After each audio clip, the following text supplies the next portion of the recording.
There wasn't one moment in this story where I did not believe Joaquin Phoenix had real pain. Hello, ladies and gentlemen. My name is Anthony Gilardi. I am an acting coach in Los Angeles, California. I am also a big Batman fan, and today we will be discussing Batman villains, what worked and what simply did not work. Among the criteria that we're going to be looking for today is a solid motive, the origin, the backstory of the character, the humanity of the character, the mannerisms, and what I call shtick. Okay, let's go. What is she? There's this new law where if you're a bad enough bad guy, they stamp terrorist on your jacket. This is an exposition scene, which means that the main character, in this case Joker, in this moment, needs to be listening. They send you to this swamp in Louisiana, a black site.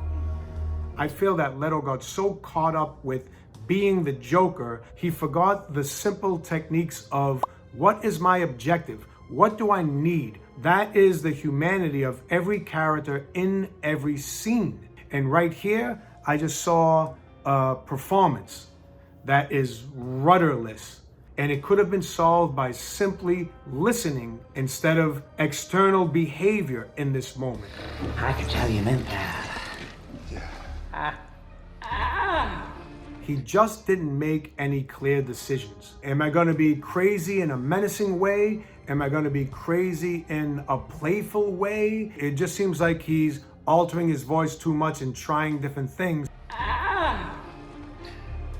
You're gonna be my friend. The indecisiveness of Leto's voice here seems more like it's being worked out in front of us, but his audience shouldn't be involved in that process. What are you gonna do? You gonna kill me, Mr. J? What? I don't even believe that she is even scared in this moment. They are in two different moments. I'm not gonna kill you. I'm just gonna hurt you. Really, really bad. And this is the birth of this relationship, a Dr. Frankenstein type of moment, where Dr. Frankenstein is creating, in his mind, a perfect human being to be his companion. This moment should have been in that kind of vein, instead of a menacing, diabolical moment. Are you sweet-talking me? I know about your experiments with the inmates of your nut house. If you know the comics, the origin of the Scarecrow, then this is a common trait for Batman villains. When they were younger, they were bullied, and they literally created a monster. But Cillian does a great job of creating the buttons and the triggers, and you could see it with his reactions. I own the muscle in this town. Now, His body really doesn't move that much, but his eyes change, his breathing patterns change. As soon as he hears, I own the muscle of this town. Don't forget now, the muscle of this town is what bullied me and what created who I am today. And he knows there's only one thing left to do. Would you like to see my mask? Pay attention to the childlike manner that he says it in. Probably not very frightening to a guy like you. He's here. Who? The Batman. The cadence to his voice has changed. He is in a comfortable environment. What do we do? What anyone does when a prowler comes around. Call the police. He knows that this is his turf. He's having fun. So we could just see, even though he's not wearing the Scarecrow mask, we could see that he, right now, is the Scarecrow. But the Batman has a talent for disruption. He's almost like mocking him by saying the Batman that way. The Batman. He doesn't seem scared. He's inviting him into his domain. What have you been doing here? So now you have Batman using his Scarecrow poison against him. And at some point, you could actually see him just letting go and giving in. His eyes stop bulging so much. His breathing changes. Dr. Crane isn't here right now. This is a man that has mastered the art of fear. At his most fearful moment, he accepts it. Because fear is part of his identity. Again, another beautiful moment where he uses his eyes to tell the story. But if you'd like to make an appointment.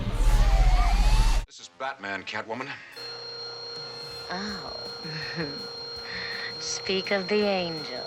And I know it was the 1960s. This show was designed to be campy and for kids. What she did with the genre that she was working with was genius. She's using very simple but effective shtick, her mannerisms, everything she does with her fingers. The turgid twosome arrive here to rescue their precious ally Batgirl.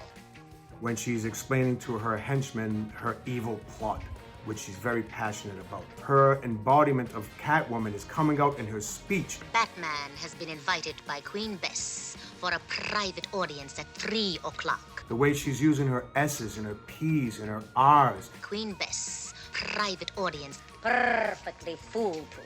It's perfectly, of course I can't do it, but she does it brilliantly here. We who enforce the law would gladly lay down our lives for it. She's squinting her eyes to make them look more cat-like, and then she is opening her eyes when she listens to Batgirl say something that she just doesn't like. It shows that she is listening. It shows her passion. It seems like she believes that she is Catwoman. Don't try to pull the wool over our eye slits. Now, would I do a thing like that? I am nature's arm. Her spirit. If I am born as Poison Ivy, I have to do very little to make sure that I show the world who I am. I just don't feel like you need to break stuff and use your voice and raise your arms to show that you are empowered. It should come from within. Her will. Hell, I am Mother Nature. Now, I know that in this story, everybody is going big.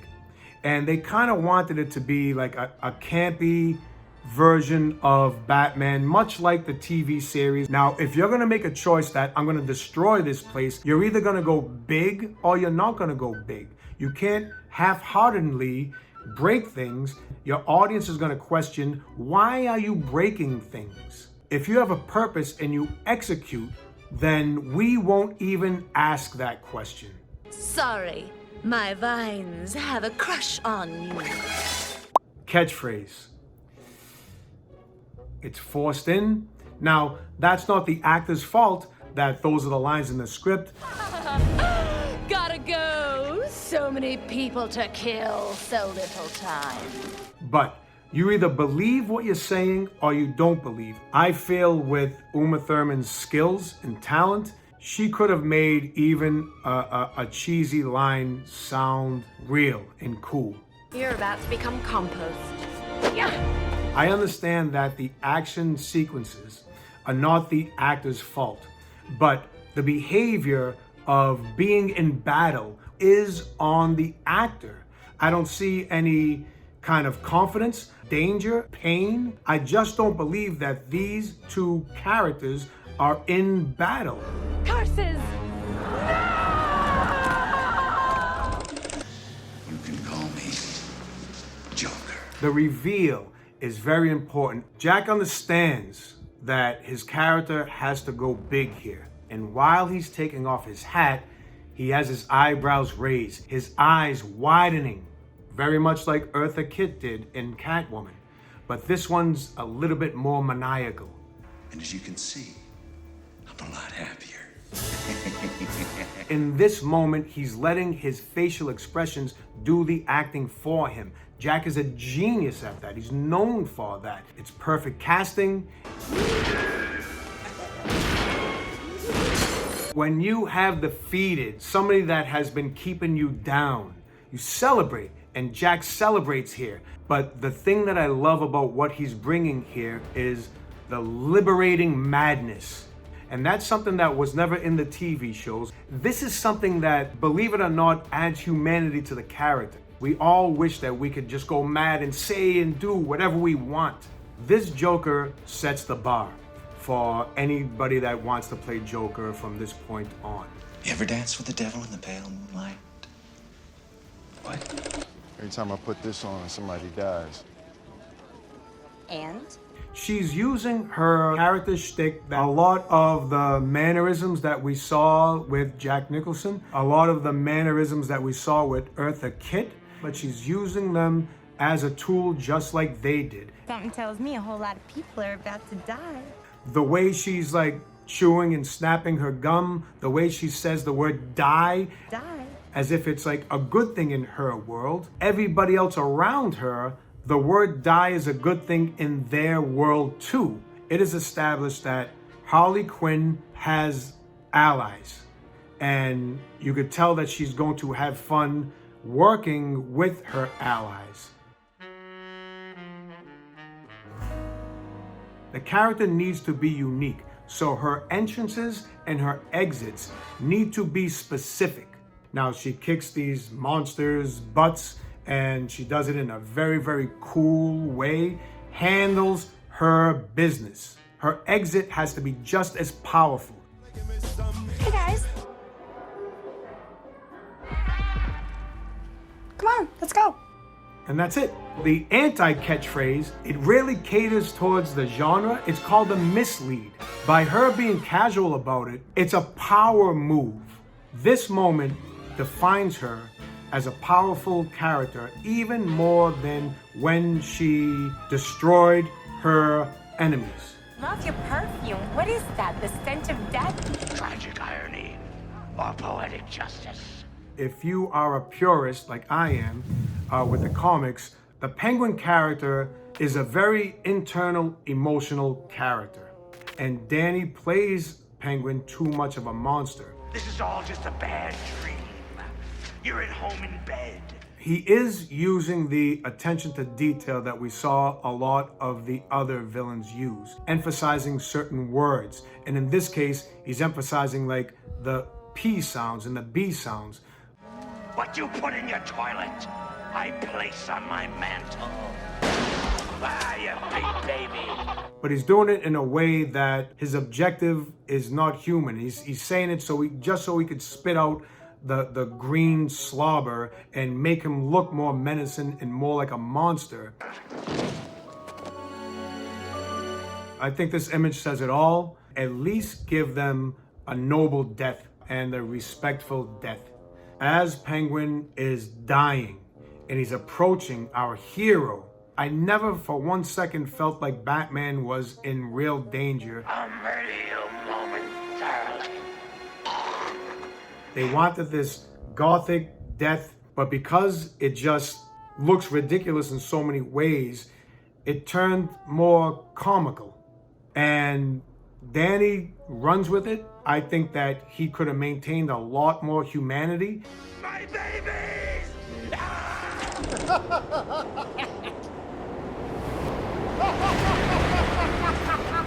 There wasn't one moment in this story where I did not believe Joaquin Phoenix had real pain. The external mannerisms all come from a visceral place. The way he looks down and up in that uncertainty, that laugh, I get that it's coming from an involuntary place from his gut, and it's so much more powerful that way.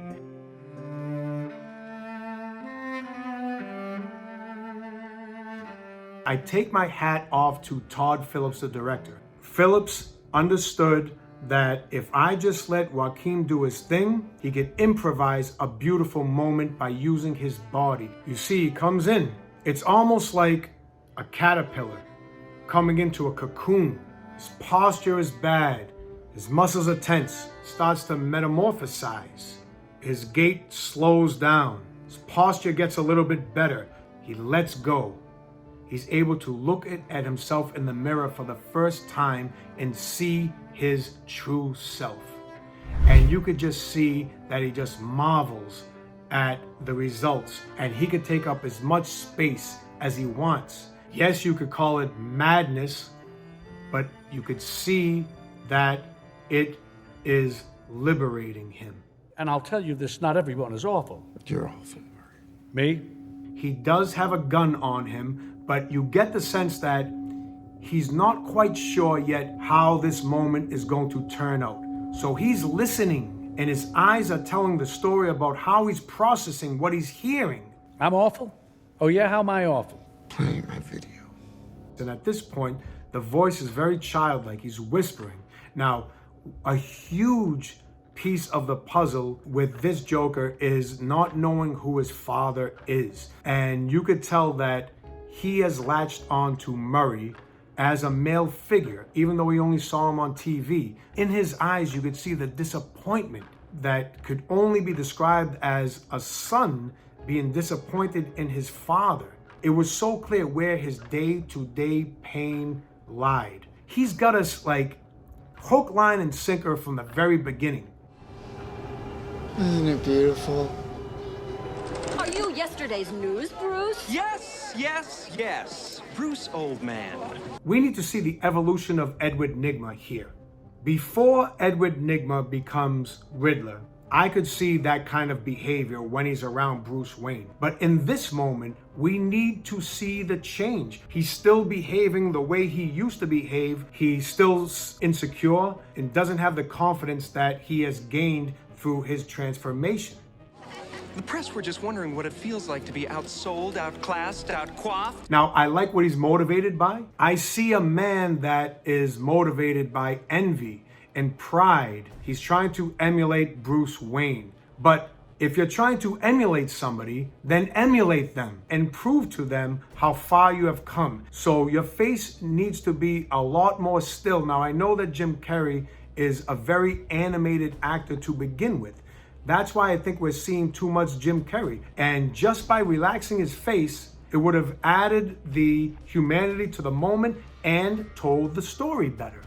And become Gotham's cleverest carbon-based life form. Your voice, your facial tics, your mannerisms, your body language should tell the story without it being too theatrical. You could put your unique stamp on it without going too big. Who is Batman?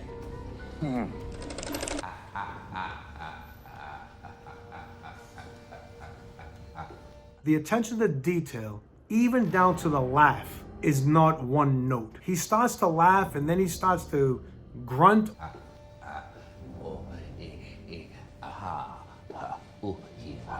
Almost like he's mocking human laughter. I thought my jokes were bad. Christopher Nolan, the director of this film, he said that Heath Ledger really idolizes ventriloquists and how creepy the ventriloquist dummy really is. The way that it is mechanical and almost being like manipulated by a higher power.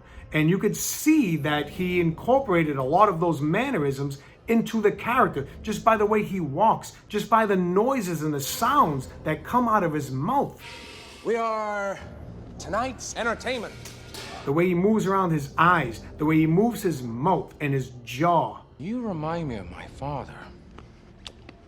I hated my father. His actions make you think that he's making up these stories as he goes, but he does a really good job of using his voice in a very powerful way, almost like a musical instrument. He changes his pitch and he changes his cadence.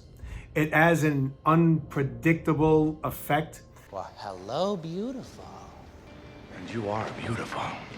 Well, you look nervous. This Joker is very rough around the edges and not polished. If we go back and watch that walk, his head is tilted, his spine is tilted, even his posture is chaotic. And when it comes down to his plot, he doesn't want money. He just wants chaos. The subtle mannerisms like the licking of his lips that calls attention to the origin of the Joker. He's telling the person that he's speaking to, I am going to give you permission to look at my scars. Don't look away, because he knows that that is the core of his origin. I don't want to kill you. This right here is a clinic on storytelling. Joker is Batman's nemesis. You have to learn something from your nemesis. And that is what we see right here. Watch the excitement in Heath Ledger's eyes. No, you complete me. Same thing with his body language. He's leaning in. He really wants to get food to Batman. You're garbage who kills for money. Don't talk like one of them. You're not. To them, you're just a freak. He's actually using inflection to add different subtext. See, their morals, their code. When he says their code, he creates subtext, what he really means and how he really feels about these things. He very clearly is saying, you're not talking to one of these thugs that you put in Arkham Asylum. You're talking to me. This moment pretty much sums up everything that we talk about. See, I'm not a monster. I'm just ahead of the curve.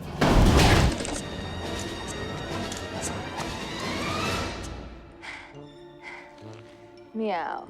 This is a very good Catwoman reveal. She looks at Penguin and Batman almost like in a disappointing way. That disappointing look, along with the way she delivers the line meow, kind of makes it look like she's better than them. She's cooler than them. She doesn't even belong here. These are the people that I'm gonna fight.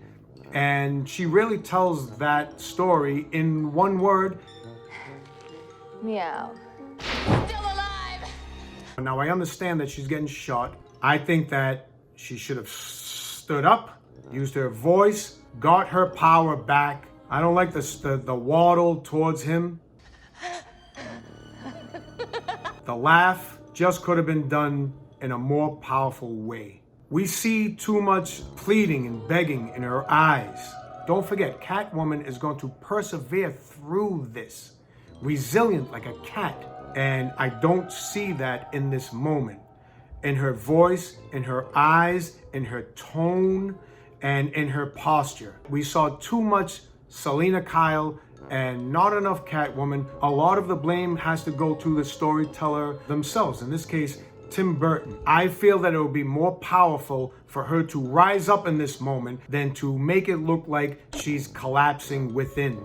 How about a kiss, Santa Claus? Oh, you think darkness is your ally? You merely adopted the dark. I was born in it. You know, you hear stories about how he bulked up, and to be honest, anybody could do that. What separates the good actors from the great actors are the way they use their body. Now watch the way he's walking around. Look at his posture. His body language tells us he feels comfortable here. He's been in the darkness his entire life.